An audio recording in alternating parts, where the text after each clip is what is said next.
I'm tired of not talking about things like this, so let's get into it. Skip it up and that up.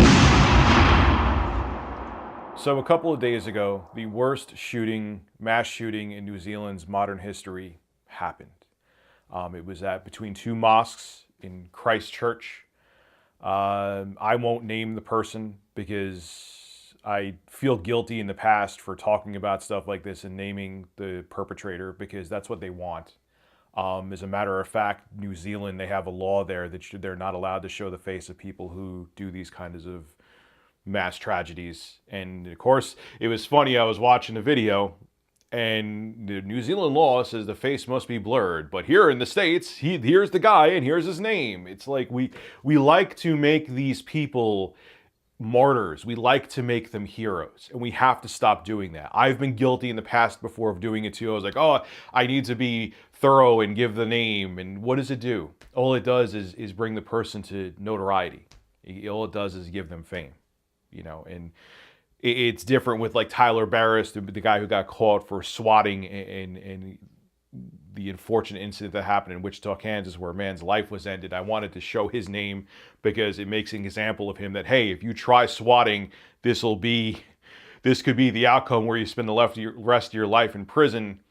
But with these mass shootings, these guys don't care. They in most cases, they assume they're going to die, and they assume that they're going to get that fame and notoriety. And I'm glad that New Zealand stops it, and I'm going to make the choice from here on out to stop it here because I'm not giving them what they want. Well, anyway, this shooter decided to live stream his massacre. And like I said, the first thing he said was, "Hello, lads, subscribe to PewDiePie." And of course, that sent the entire internet abuzz, and it sent journalists into a frenzy because, oh my God, PewDiePie is responsible for this. And we'll talk about that in a second. But PewDiePie actually, before I get into my take on this and my opinion, he wrote a statement on Twitter about it. I'll read that to you, and then we'll discuss why everyone going after PewDiePie for this, in my opinion, is absolutely ridiculous. I wrote this on Twitter 2 days ago. "I just heard news of the devastating reports from New Zealand Christchurch. I feel absolutely sick in having my name uttered by this person. My heart and thoughts go out to the victims, families, and everyone affected by this tragedy." And it was absolutely horrible. 50 innocent people lost their lives. 49 to 50, doesn't matter. One person losing their lives is too much. And they showed him in the courtroom, and he was showing some kind of white supremacist symbol. And the son of a bitch is a disgusting person, and he's out of his mind.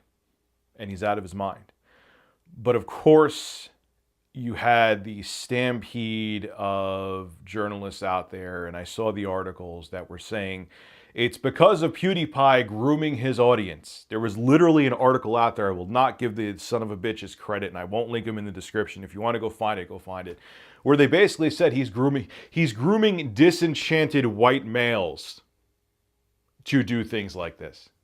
Because like what he did with the stupid, PewDiePie has made many poor attempts at trying to be edgy and funny. I've called him out on them before, but that's what it was. It was him trying to be edgy and trying to be really a comedian. And sometimes comedians fall flat on their face. And I fell into the whole Washington Post thing back then where they took pieces of his video out of context. If you watch the full videos, okay, it's what he was doing when they were saying, oh, he was being anti-Semitic is way different than the way he was portrayed by journalists. And here they are again, where this psychopath who just decided that he was going to say to subscribe to PewDiePie and live stream a horrific massacre, they're trying to blame PewDiePie, saying that because of what he's doing on his channel, he's trying to groom these disenchanted white males into doing things like this. I got a question for you. When Vlad Tepes Dracula, who was alive in the 1400s and he ruled over Romania, his favorite form of punishment was impaling, where you would Man, this video is, if there was any chance this video is going to get demonetized, now it is. He used it where you take a sharpened pole, wooden pole, and you put it up someone's backside. It slowly goes through them, and a lot of times they die more so from either infection or just the pain is just too much and they just go into shock.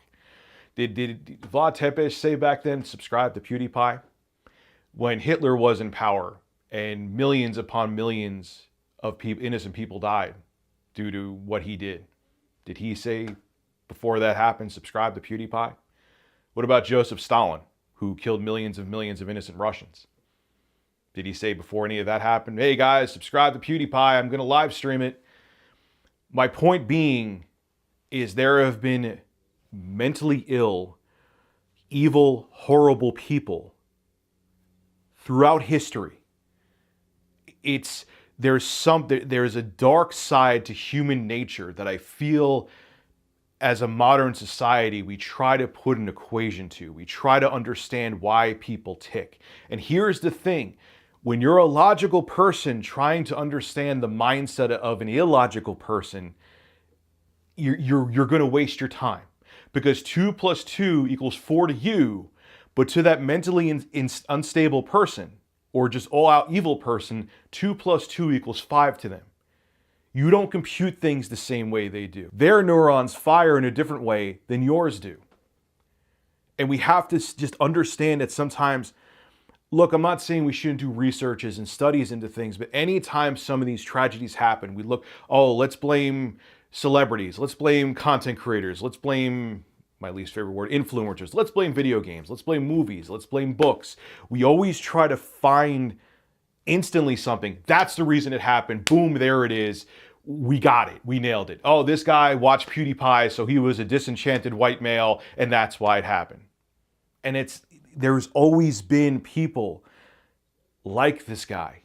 There's always been people that have been full of hatred. There's always been people that have been mentally unstable. You can look throughout history. Time and time again, history has proved that. Before we had all this technology, before we had YouTube, before we had PewDiePie, before we had an Xbox One X, before we had gaming PCs. I'm not saying we shouldn't try to understand the human condition, but the human condition always has been wet, messy, and complex, and we need to stop pointing fingers as soon as something happens to try to find a solution because we try to rationalize the irrational. This is Rich of Review Tech USA signing out. Have a good one.